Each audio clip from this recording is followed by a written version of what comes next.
It really checks the boxes of the things that are important to me in my life. It involves listening, it involves storytelling, it involves different things each day where I know that I'll end the day with knowledge that I didn't have when I woke up in the morning. I can pursue my curiosity.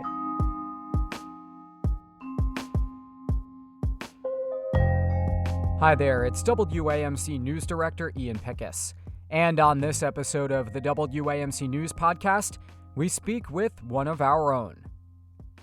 If you've ever heard a probing interview or feature report from a far-flung nation by Ari Shapiro on this station, you may have wondered about the person behind the All Things Considered voice. Anna Kubernik and her friends are sitting in a line of vehicles almost 10 miles long. This is a fishing town in Senegal called Saint Louis, and we're here at the port, and it's the end of the rainy season, just before... An official press conference by the mayor of Warsaw in a very unofficial setting. We are on the banks of the Wisła River. Just how do you get a story filed from Air Force One? Why does this guy know so much about flora and fauna? And how did he go from reporting on Pink Martini to joining the band? Finis madi Fitefa wakalbel Matin sanish Hanna eine Lek für Suel Bardun Tafe. Those are just some of Ari Shapiro's experiences detailed in his new memoir, The Best Strangers in the World, Stories from a Life Spent Listening. And even though it's not 4 p.m., it is a pleasure to welcome Ari Shapiro to WAMC. Thanks for being here. I'm so happy to be with you. That was one of the best intros I've ever heard. Well, let's make sure we got that on tape. Well, one thing I really identified with in your book is the way you look at radio segments as being ephemeral. I always tell our interns, hey, we're making the best sandcastle we've ever made today, and then the tide's going to come in. We'll do it again tomorrow. I love that. Feel free to use it. Why did you want to do something that's a little more permanent like this book? Well, partly because it was a challenge and something I had never done before, and I believe in continually trying things that are scary. But more specifically, because I feel like after more than 20 years as a journalist, I sometimes put myself in a box when I go out to report stories. And I was curious to open the box and see what was inside. And so what I ended up creating, I think, is kind of these two sides of the coin, where I look at both the stories that have shaped who I am and the way that the person I am has shaped the stories that I've told over the years. But yeah, as you say, I've always gravitated towards making things that are here and gone, whether that's radio or singing with a band or cooking. And so to do something that will kind of sit on a shelf and look at me for years as the book that I wrote is a little bit terrifying. You didn't go to journalism school like so many of us, but you've been at NPR since you were basically an intern right at the end of college. Why do you think public radio wound up being such a good fit? It really checks the boxes of the things that are important to me in my life. It involves listening, it involves storytelling, it involves different things each day where I know that I'll end the day with knowledge that I didn't have when I woke up in the morning. I can pursue my curiosity. And the other thing is that over the 20 plus years that I've been at NPR, I keep getting new opportunities. So as you've mentioned, like I was a White House correspondent, I was an international correspondent in London. I'm now host of All Things Considered. And even as a host, because there are 4 of us on the show, none of us is kind of like, handcuffed to the studio, and we're able to go out and do projects and spend time out in the world talking to people and thinking deeply about things that interest us. And so it's never gotten boring for me. There have been a lot of times, as you've mentioned, where you've picked up and moved to a new place under the NPR aegis. You write about your relationship with your husband in this memoir. How have you made that aspect of your life work despite all of the times that you've been pretty far apart? Yeah, he and I have been together since college. We met when we were like about 19 years old. And particularly when I was based in London for a couple of years and Mike was in DC, that was challenging, but it was also helpful because his being in Washington meant that we could schedule time that we would be together. And during that time, we would really be with each other. And the rest of the time, I could drop everything and fly to a war zone for a couple of weeks. I could get on a plane with zero advance notice and fly to where the news was happening. And I didn't have to worry about abandoning Mike in London because he was doing what he was doing in DC. I was doing what I was doing overseas. And we knew that it wouldn't be forever. Does he listen to you?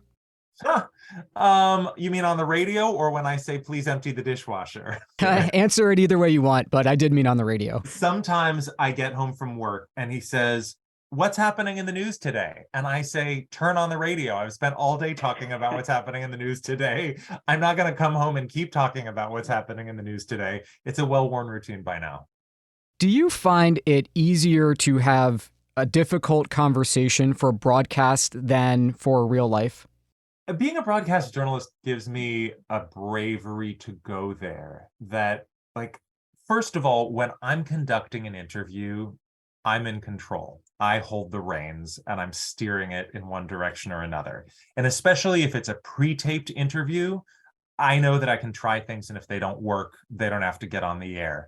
And I don't take it personally. So if I'm asking somebody a tough, challenging question and they don't like me for it, well, it's not my job to make them like me. All of which is to say, I haven't thought about this question before, but yeah, I do think for me, having tough conversations on the air is probably a little bit easier than having them with people who are close to me, because when I'm doing it on the air, it's just business. Ari, I gathered from the book that you're a relatively observant Jew. What role does religion and faith play in your life and maybe the way you see things? I grew up in a relatively religious family. I'm not at this point. But to me, the two things that Judaism gave me that I really carry with me daily are, first of all, there's this idea, the Hebrew phrase is tikkun olam, which means leaving the world better than you found it. That in Judaism, the answer to the question, why are we here on earth, is to make things better. And so rather than trying to think about an afterlife as the goal, I try to think about, what am I doing here while I'm on this earth to make life better for the people around me? So that's one way that Judaism strongly influences my life. And the other is that, one of the fundamental seminal stories that Jews tell every year is the Exodus story. And the Passover holiday that we celebrate in the spring is all about the Exodus from slavery to freedom. And we're commanded to tell the story as though we ourselves had been enslaved in Egypt and as though we ourselves were wandering in the desert. And fundamentally, that is an act of storytelling as empathy. It's an exercise in seeing the world through the eyes of somebody else. And I think that's the same thing that I'm trying to do in the stories that I tell on the radio through NPR. It's the same thing that I'm trying to do when I sing with the band Pink Martini. It's the same thing that I even do when I'm creating this cabaret show with Alan Cumming that he and I have been performing all over the country for the last few years. That act of narrative as empathy, I think, is like one of the fundamental building blocks of Judaism. And it's also something that I practice every day in my job. You've stayed at NPR at a time when a lot of your fellow hosts have gone on to do, startups and podcasts and just different things. As you look back at your career to date, what do you think it is that keeps you there? I've never gotten bored. I'm always curious about what the next thing will be. I've always found ways to keep challenging myself and keep growing and keep telling new stories and keep expressing myself in new ways, like in this book. So even though I've been here for a very long time, I've still kept moving. How's the mood there these days? We're speaking shortly after a bunch of layoffs were announced, and NPR is sort of dealing with a lot of the financial constraints that other news outlets are nowadays. It's tough. I mean, I think everybody is ready for some really good people to have to lose their jobs, and that's a difficult situation to be in, and everybody's trying to support each other as best we can. As you looked back at your career for this project and your reporting career specifically, what's a story that you haven't gotten to do yet that is top on your list? Well, in my bio, it says that I've reported stories from 5 continents. The 2 that are missing are Australia and Antarctica. So I wouldn't mind checking those off. When you go back to a place where you used to be in the bureau, do you see the city differently than you did when you were there? Totally. I was just in Miami, which is a place where I worked for 9 months in 2004, covering the state of Florida for NPR. And I passed by the WLRN building where I had an office, and the neighborhood has changed so profoundly. And even, since 2004, the way that climate change is reshaping Miami is profound. So it's interesting to go back to these places all these years later and see them through different eyes. What's one thing you wish you knew when you were that overnight morning edition temp about, how to do this job that you know now? Don't stress out about it. We're not emergency room doctors. Nobody's on an operating room table. It's only radio. Do you find it's easy to, repeat that mantra in the middle of the deadline pressure? For me, with years of practice, it has gotten easier. And so I'm part of such a skilled and hardworking team, which includes a lot of people who are still early in their careers. And so I try to convey to people the importance of taking our work seriously, but not too seriously. And hopefully, even during the most crushing deadlines and the most stressful scenarios, we're still able to do our work with a smile. Well, Ari, don't stop. Ari Shapiro is the author of a new memoir called The Best Strangers in the World, Stories from a Life Spent Listening. It's been a pleasure for me to, get inside your head a little bit and just have the chance to speak with you. Thank you so much. I've really enjoyed the conversation. وحشني مادرم في نسمتي كلام كتير من قلبي بالألهام.